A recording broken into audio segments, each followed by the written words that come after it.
What happens when a single moment of cultural misunderstanding threatens to unravel decades of careful international relations? When Deputy Secretary Marcus Whitfield stepped off the plane at Heathrow Airport that crisp October morning, he thought he understood power, protocol, and his place in the world. Within hours, a seemingly simple interaction with a royal guard would expose the dangerous gap between American confidence and British tradition, setting off a chain of events that would test the limits of diplomatic immunity and personal pride. This is the true story of how one man's assumption about authority abroad led to an international incident that made headlines around the world, changed embassy protocols forever, and ultimately taught everyone involved that respect cannot be demanded. It must be earned. In a world where every gesture carries weight and every word can shift the balance of nations, sometimes the smallest actions create the biggest consequences. The wheels of Air Force Two touched down at London Heathrow with the kind of precision that comes from years of diplomatic travel. Deputy Secretary Marcus Whitfield adjusted his navy blue tie and checked his reflection in the small mirror beside his seat. At 43, he carried himself with the confidence of a man who had risen through the ranks of American politics through sheer determination and an unwavering belief in his own capabilities. His thick brown hair was perfectly styled, his suit pressed to military standards, and his smile practiced to perfection for the cameras that would inevitably be waiting. Marcus had good reason to feel confident. Just 18 months earlier, he had been a relatively unknown congressional aide from Ohio. Now, he sat as the Deputy Secretary of International Affairs, the youngest person ever to hold the position. His rapid ascent had been meteoric, fueled by a series of successful negotiations with Latin American trade partners and an uncanny ability to charm foreign dignitaries at embassy dinners. The president herself had personally selected him for this mission to London, calling him the future of American diplomacy during his confirmation hearings. The flight attendant approached his seat with a deference typically reserved for high-ranking officials. "Mr. Secretary, will be ready for deplaning in approximately 10 minutes. The British delegation is waiting at the VIP terminal, and your security detail has already coordinated with local authorities."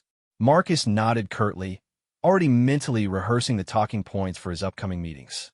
This trip to London was supposed to be routine, a series of discussions about trade agreements, joint military exercises, and the usual diplomatic pleasantries that kept the special relationship between America and Britain running smoothly. The itinerary included meetings with Parliament members, a dinner at the American ambassador's residence, and, most importantly, a formal presentation of credentials at Buckingham Palace. He had been briefed extensively on British protocol by the State Department's Cultural Affairs Office. The briefing had been thorough, but Marcus felt somewhat condescending in its emphasis on tradition and ceremony. He understood the importance of following proper procedures, of course, but he also believed that modern diplomacy required a certain degree of American directness and efficiency. After all, the United States was Britain's most important ally, and their shared history and language should make these interactions more straightforward than the elaborate ceremonies of centuries past. As the plane taxied toward the gate, Marcus reviewed the passenger manifest one final time. His delegation included Sarah Chun, a brilliant trade negotiator in her early 30s who had graduated top of her class from Georgetown; David Morrison, a career diplomat with 25 years of experience in European affairs; and Rebecca Torres, a security specialist who would coordinate with British authorities throughout their stay. Each member of his team had been carefully selected for their expertise and their ability to project American competence and professionalism on the international stage.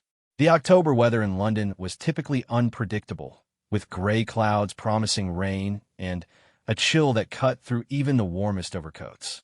As the aircraft door opened, Marcus straightened his shoulders and prepared to step into the role he had trained his entire career to play. The British delegation waiting to greet them was smaller than he had expected.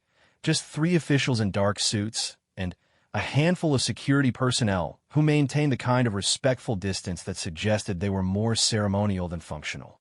Lord Henry Ashworth, the British Minister for American Relations, stepped forward as Marcus descended the aircraft stairs. A man in his 60s with silver hair and the kind of accent that immediately conveyed decades of elite education. Lord Ashworth represented everything Marcus both admired and found slightly antiquated about British society. His handshake was firm, his smile genuine, and his words carefully chosen to convey both welcome and the subtle reminder that Marcus was now operating on British soil under British customs. Deputy Secretary Whitfield, welcome to London, Lord Ashworth said, his voice carrying easily despite the background noise of the airport. I trust your journey was comfortable.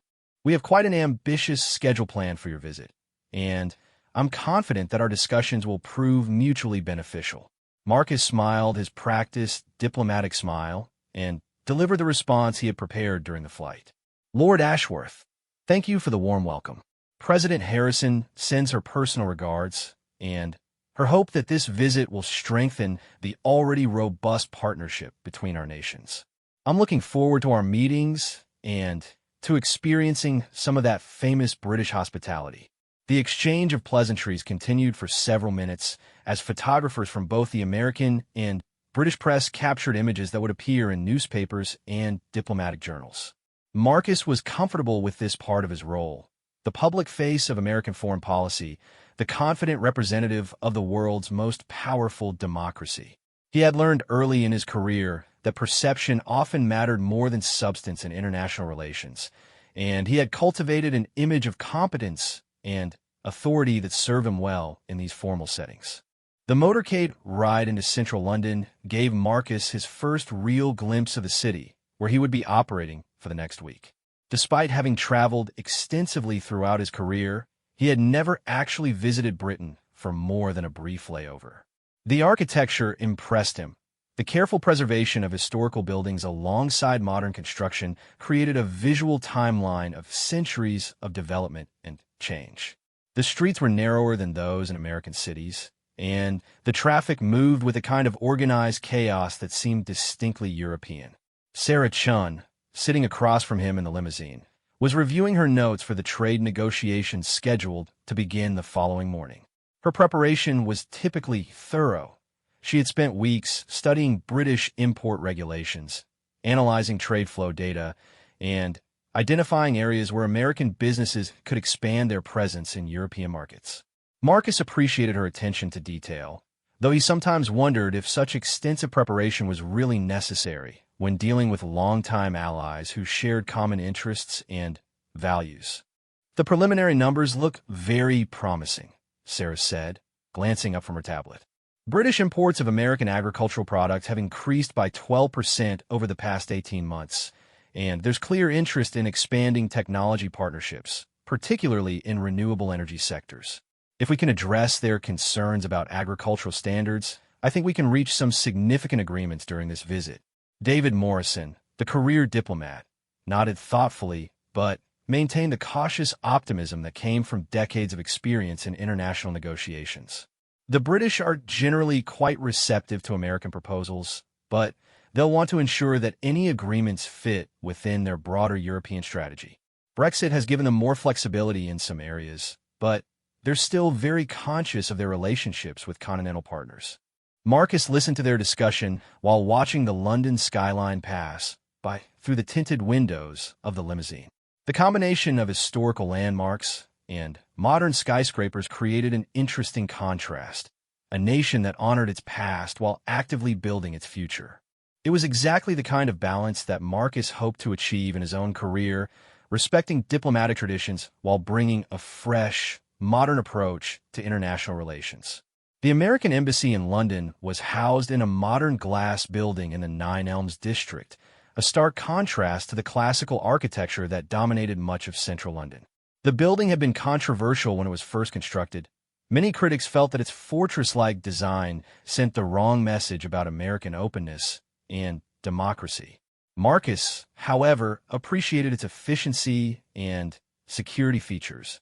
In an era of international terrorism and cyber threats, he believed that diplomatic facilities needed to prioritize protection over aesthetics.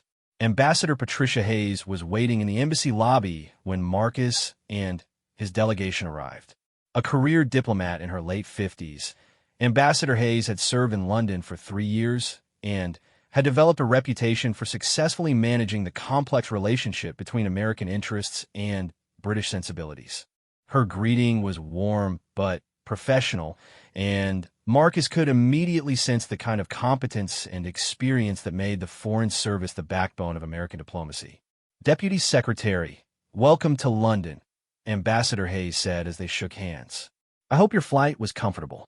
We have a busy schedule ahead, but I think you'll find the British delegation very well prepared and eager to work with us on the issues you'll be discussing." The embassy briefing room was equipped with all the modern technology that Marcus had come to expect from American diplomatic facilities: secure communication systems, digital presentation equipment, and the kind of soundproofing that ensured sensitive conversations remained private. The walls were decorated with portraits of former ambassadors and historical photographs that documented the long relationship between America and Britain.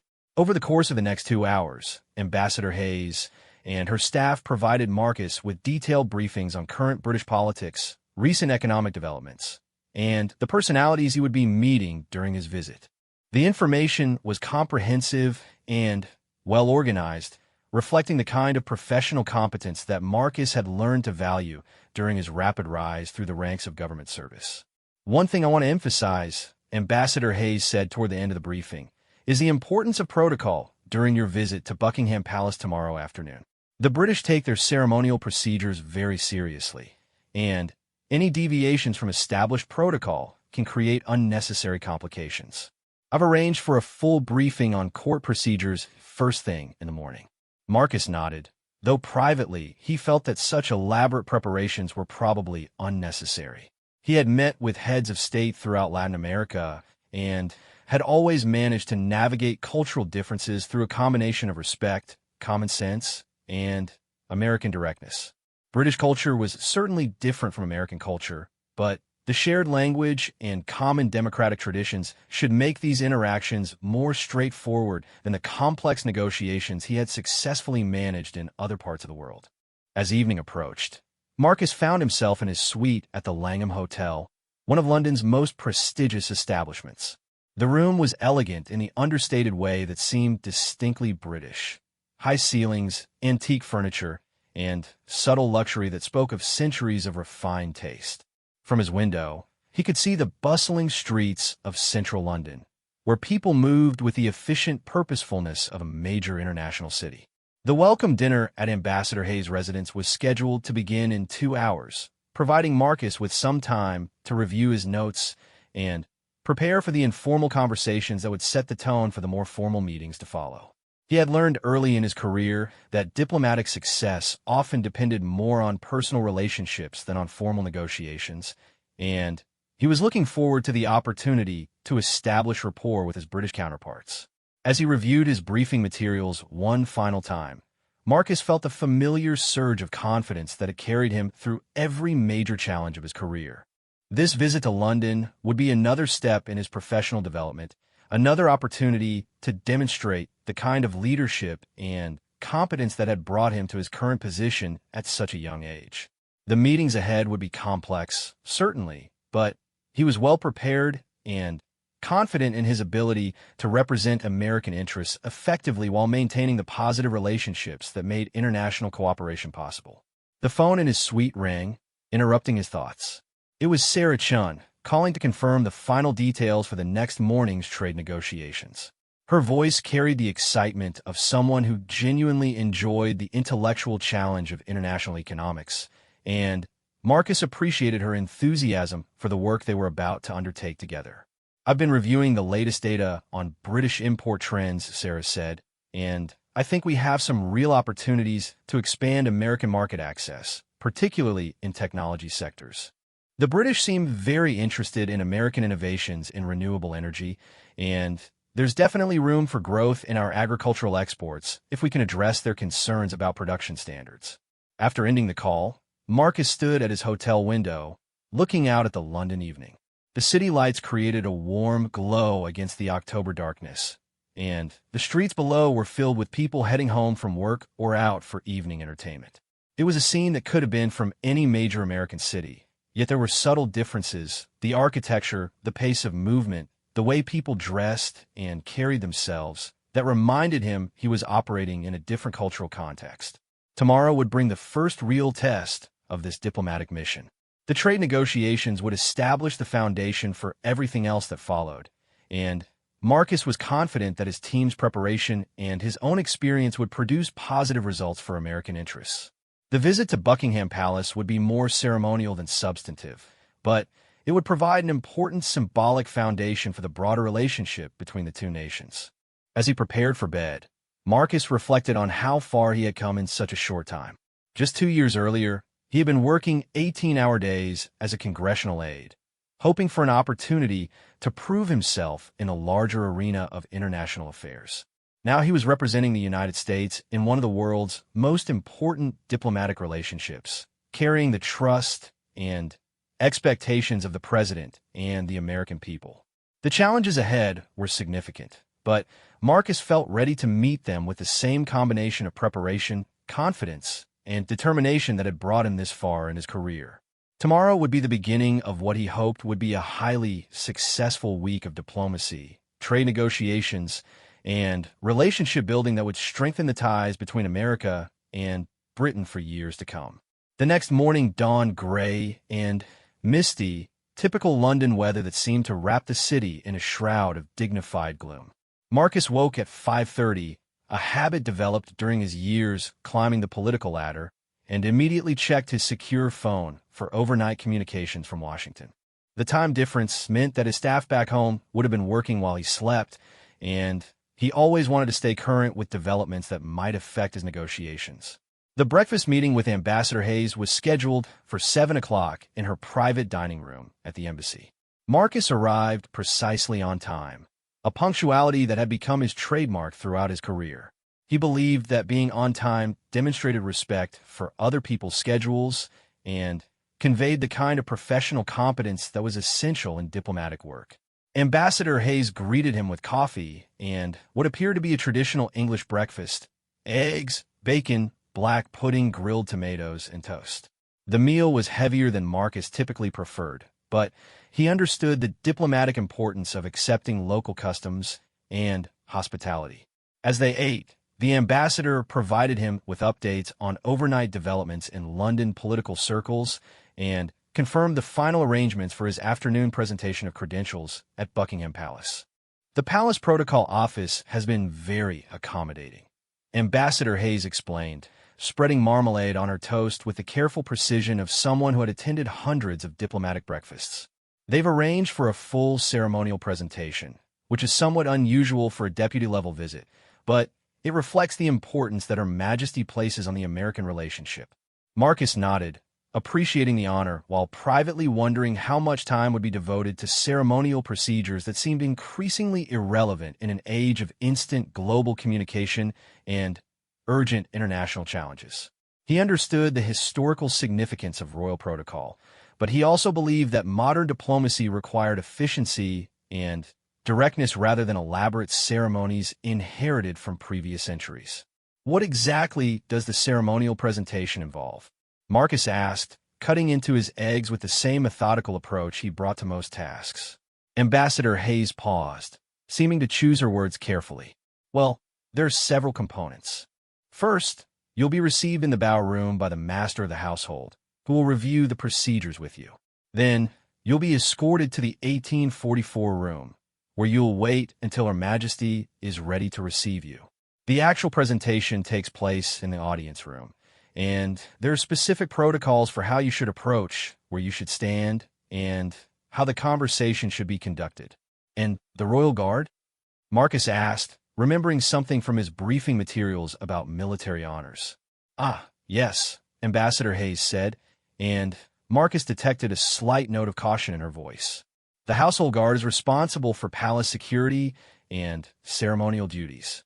They're highly trained professional soldiers, not the tourist attraction that many Americans imagine them to be.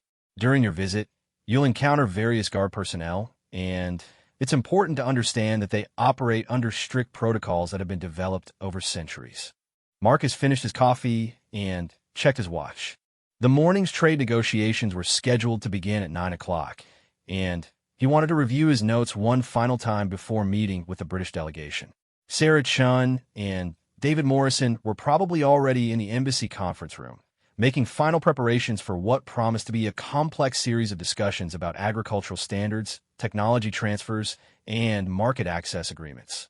The trade negotiations took place in a modern conference room on the embassy's third floor, with floor-to-ceiling windows that provided a view of the Thames River and the London skyline beyond.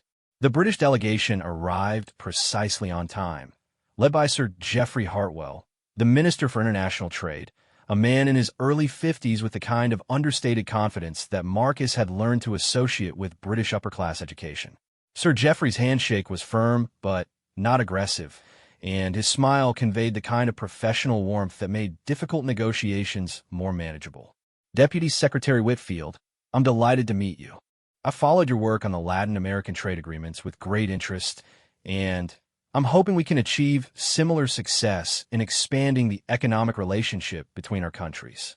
The morning session focused on agricultural products, an area where American and British interests sometimes conflicted despite their broader alliance. American farmers wanted greater access to British markets, while British agricultural interests were concerned about production standards and competition from large-scale American operations. Sarah Chun presented detailed analysis of trade flows, consumer preferences, and regulatory frameworks that might allow both countries to benefit from expanded agricultural commerce. Marcus found himself impressed by the thoroughness of the British preparation and the sophistication of their analysis. Sir Geoffrey and his team clearly understood both the economic and political dimensions of the issues under discussion, and their questions demonstrated a level of expertise that would require careful responses and creative solutions. The challenge we face, Sir Geoffrey explained during a coffee break, is balancing our desire for expanded trade with our commitments to domestic agricultural producers and environmental standards that our public expects us to maintain. American agricultural efficiency is impressive, certainly, but we need to ensure that increased imports don't undermine the sustainability goals that are increasingly important to British consumers. Marcus appreciated the directness of Sir Geoffrey's concerns, and he recognized the political pressures that shaped British agricultural policy. Similar dynamics existed in American politics, where agricultural interests wielded significant influence and international trade agreements required careful management of domestic political considerations. The afternoon session shifted focus to technology partnerships, an area where both countries saw significant opportunities for mutually beneficial cooperation. British innovations in renewable energy technology complemented American advances in artificial intelligence and telecommunications infrastructure, creating possibilities for joint ventures and shared research initiatives that could benefit both economies. As the trade negotiations concluded in the late afternoon, Marcus felt confident that significant progress had been made. While no final agreements had been reached, both delegations had identified areas of common interest and frameworks for addressing the more challenging issues that would require additional discussion and political coordination in both capitals. Ambassador Hayes appeared in the conference room as the British delegation was preparing to leave. Deputy Secretary, I hope the negotiations went well. I wanted to remind you that we need to depart for Buckingham Palace in approximately 30 minutes. The protocol briefing will take place during the drive over. The limousine ride to Buckingham Palace took them through the heart of London, past the Houses of Parliament, Westminster Abbey, and the other historical landmarks that define the British capital. Marcus found himself genuinely impressed by the architectural grandeur and the sense of historical continuity that pervaded the city center. It was easy to understand why tourists flocked to London from around the world. The combination of royal pageantry, political significance, and cultural sophistication created a uniquely compelling urban environment. During the drive, Ambassador Hayes provided Marcus with a detailed briefing on palace protocol that was both comprehensive and, Marcus felt, somewhat overwhelming in its emphasis on ceremonial details. The procedures for approaching Her Majesty, the proper forms of address, the positioning during photographs, and the timing of various ceremonial elements seemed designed more for a 19th century diplomatic world than for the realities of 21st century international relations. The most important thing to remember, Ambassador Hayes emphasized, is that the palace operates according to traditions that have been developed over many centuries. These aren't arbitrary rules.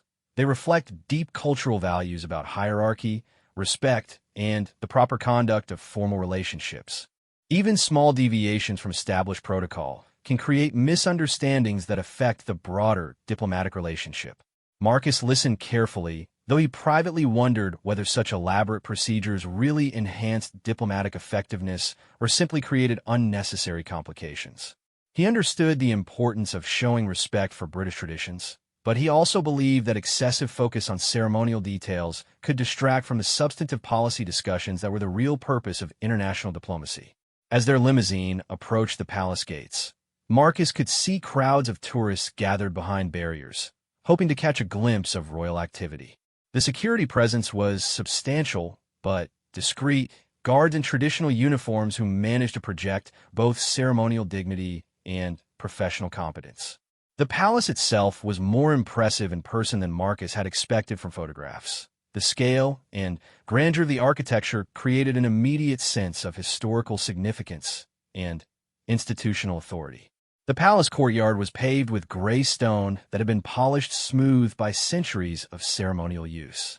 The buildings surrounding the courtyard displayed the kind of architectural consistency that spoke of careful planning and enormous resources devoted to creating an environment worthy of royal residence.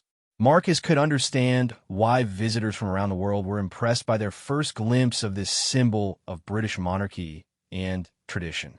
Their limousine stopped at a side entrance marked by two guards in the distinctive red uniforms and tall black hats that had become symbols of British royal pageantry throughout the world. The guards stood at attention with the kind of motionless discipline that suggested extensive military training, and Marcus noted that their weapons were functional rather than ceremonial. These were professional soldiers performing security duties, not merely decorative figures for tourist photographs. Ambassador Hayes stepped out of the limousine first, followed by Marcus and the rest of the American delegation. The October air was crisp, and Marcus was glad he had worn his heavy overcoat. As they approached the palace entrance, he mentally reviewed the protocol procedures that Ambassador Hayes had explained during the drive, hoping to avoid any missteps that might create diplomatic complications. The master of the household, Sir James Weatherby, met them just inside the palace entrance.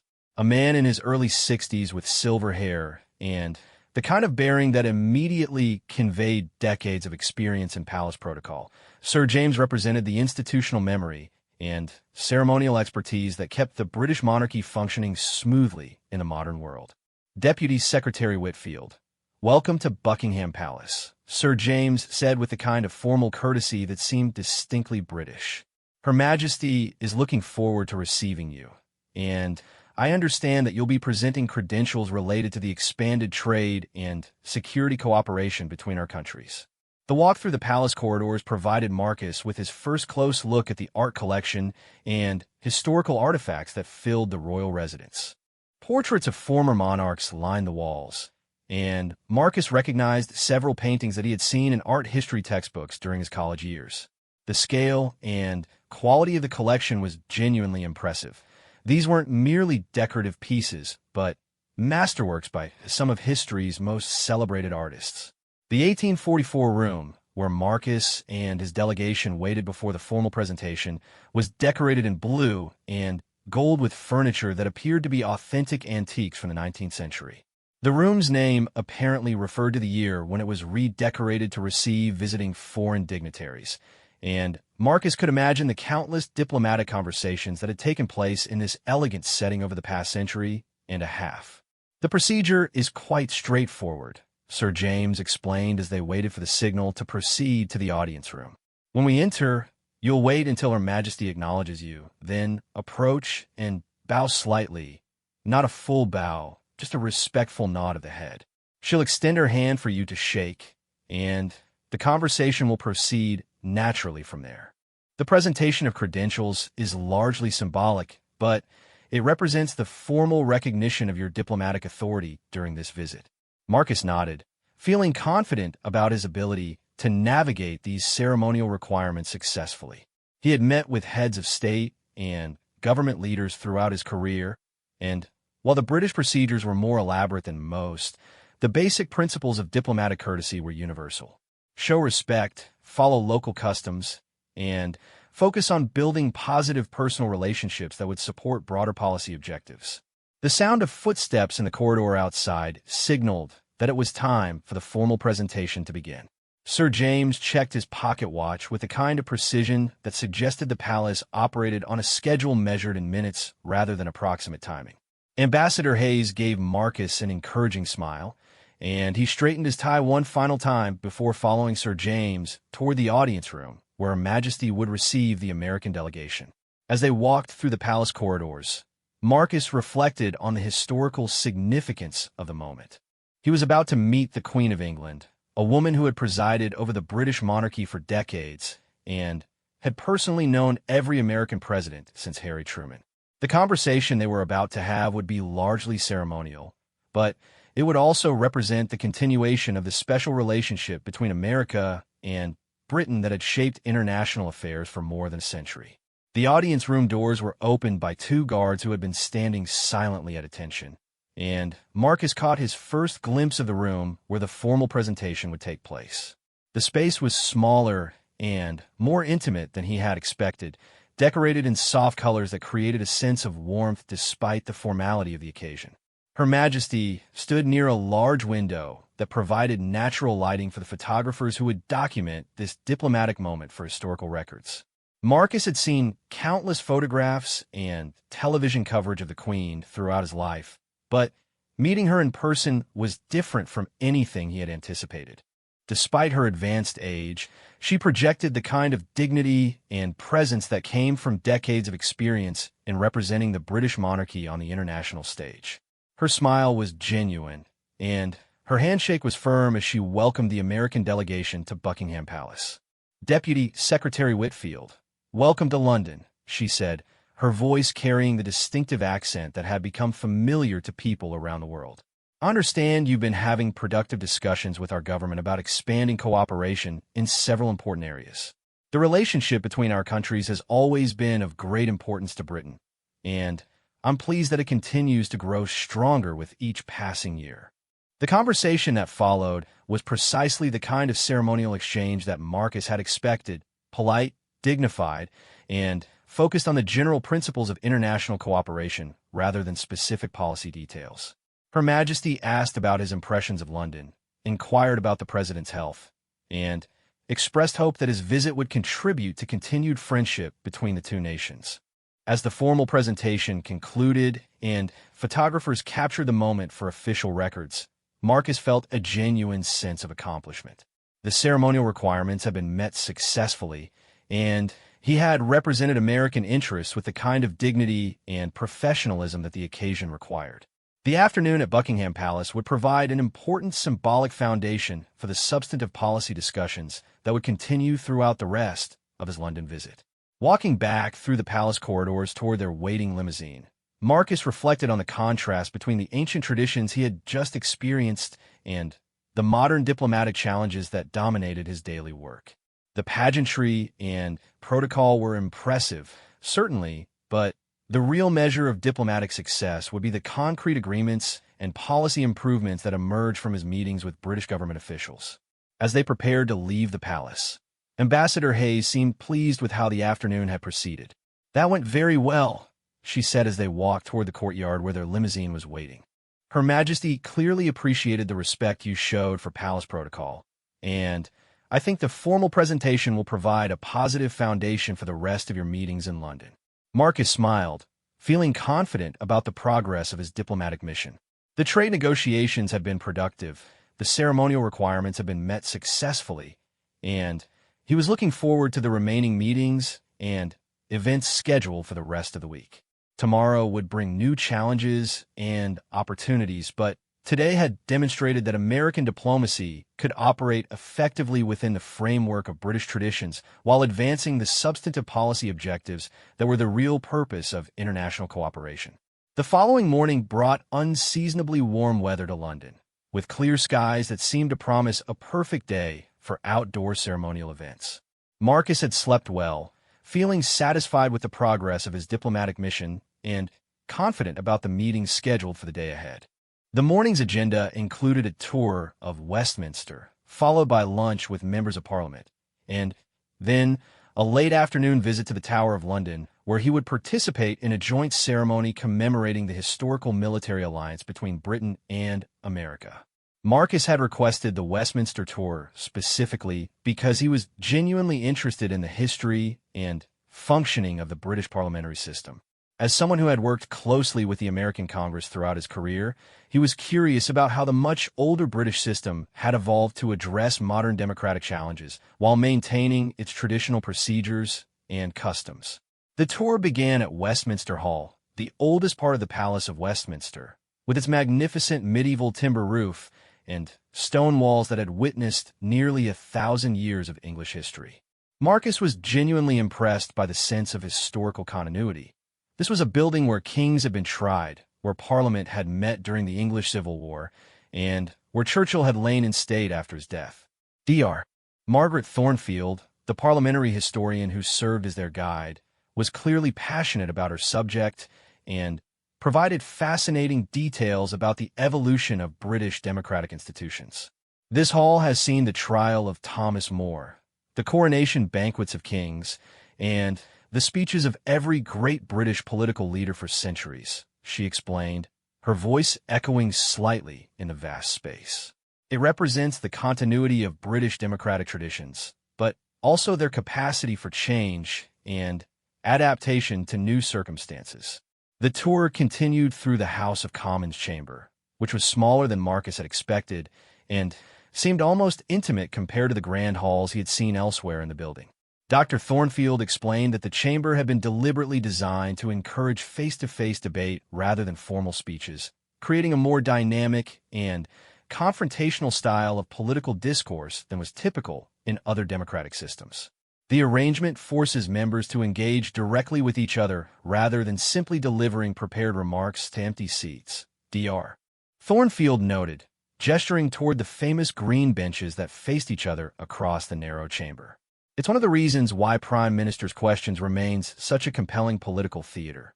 The physical space itself encourages direct confrontation and quick thinking. Marcus found himself fascinated by the way physical architecture shaped political behavior, and he appreciated how the British system had evolved to balance tradition with practical governance requirements.